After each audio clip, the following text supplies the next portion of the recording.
do it. I-adobo muna natin. I-adobo. Yes po. Siyempre may suka. Meron po. Toyo. Bawang. Sama-sama na lang talaga. Yes po. Suka.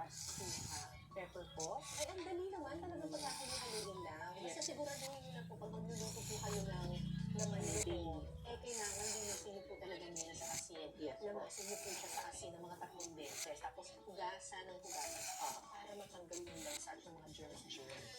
So, pakukuloyin na ho natin siya.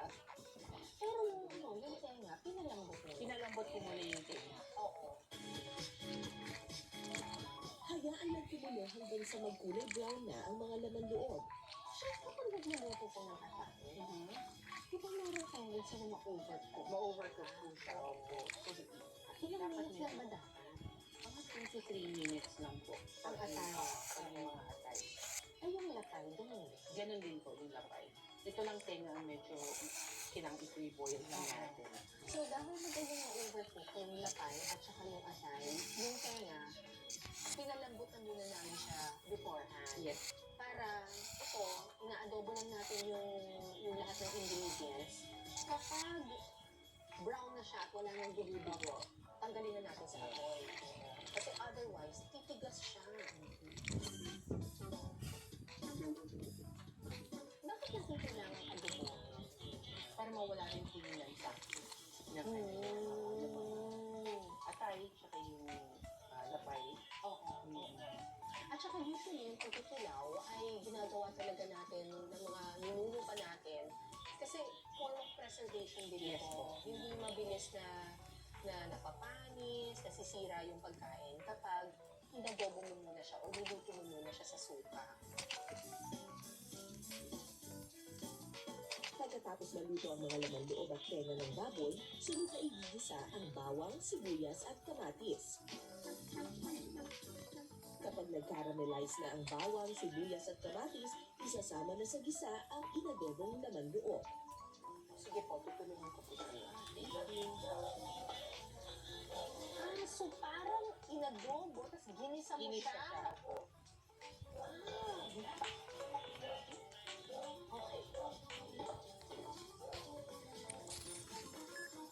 Eh siguro magtatanong ng ibang tao, ba't hindi mo lang ginisa muna, tapos saka mo nilagyan ng suka, ganyan-ganyan. Iba kayo. Ibang flavor, oo.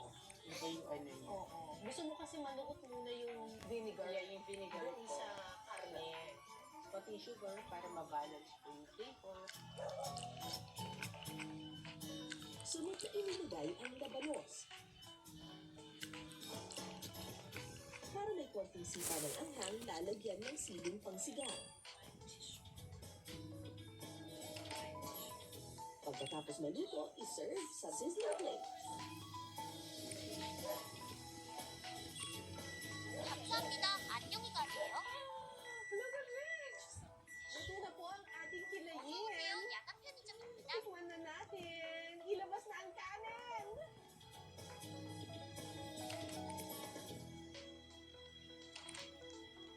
Okay, tikman na natin itong sizzling kilayin. Talagang naghanda ako ng kanin. So, ang peg niya ay parang bokis, pero meron siyang labanos.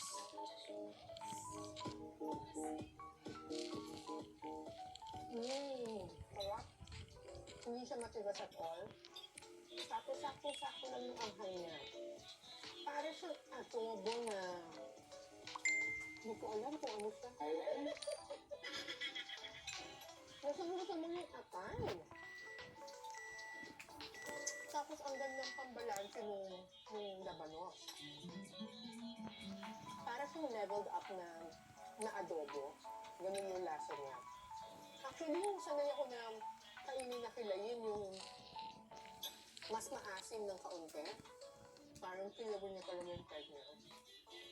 Ito mas savory siya. Yung lasa. Saka saktong-sakto lang yung luto. Hindi siya matigas. Mapaparami ka ng kanin dito. Ngayon naman, ang classic bopis titikman ng sparkle artist na si Jenzel Angeles.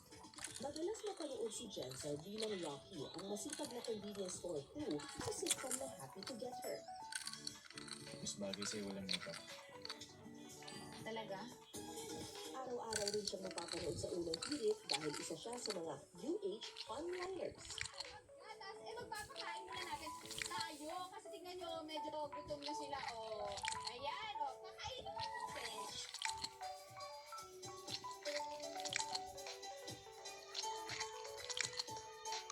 Ngayon naman kasama po natin si Ma'am Conchita at si Chef June sa nakin yung alam. Okay. Itong bopis, itong bopis. May kasama 1 kilo baka at saka 1 kilo yung atay. Okay. So, halo na po siya.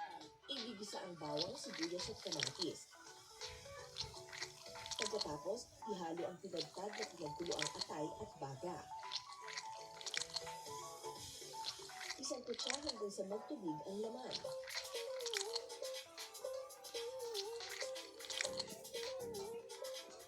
Tapos ang bopis pwede din pong crispy. Sige, kung kiprito mo siya, lalagyan dadagdagan ko. So pwede ngayon, dun malambot ng bopis. Kinabukasan, pag gusto mo pa ulit ng bopis, prito mo lang po ulit siya. No? Pwede. Para naman crispy yung kinabukasan ng bopis mo. Kapag lumabas na ang tatas ng ginisang laman doon, pwede nang ilagay ang toyo, sili, asin, paminta, Alam mo, tapos na ito kung ang taxis sa'yo ko. kapag kumukulo na, pwede nang ilagay ang tubig na binabaran ng anato seed. Konting kulo pa, ready to serve na ang bopis. Tikman na yan. Take it away, Jenzel. Ayan. Natapon po agad, no?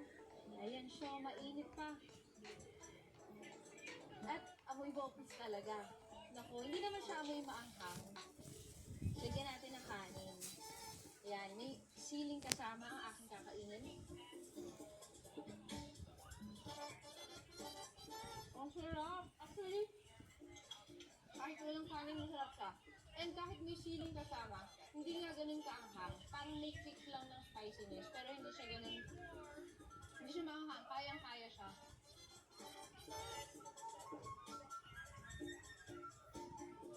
Grabe.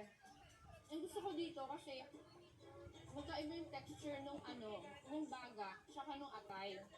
So, may malambot, may chewy, tsaka meron din matigas. Yung atay medyo matigas siya. So, ayun, iba-iba yung nakakagat mo dun sa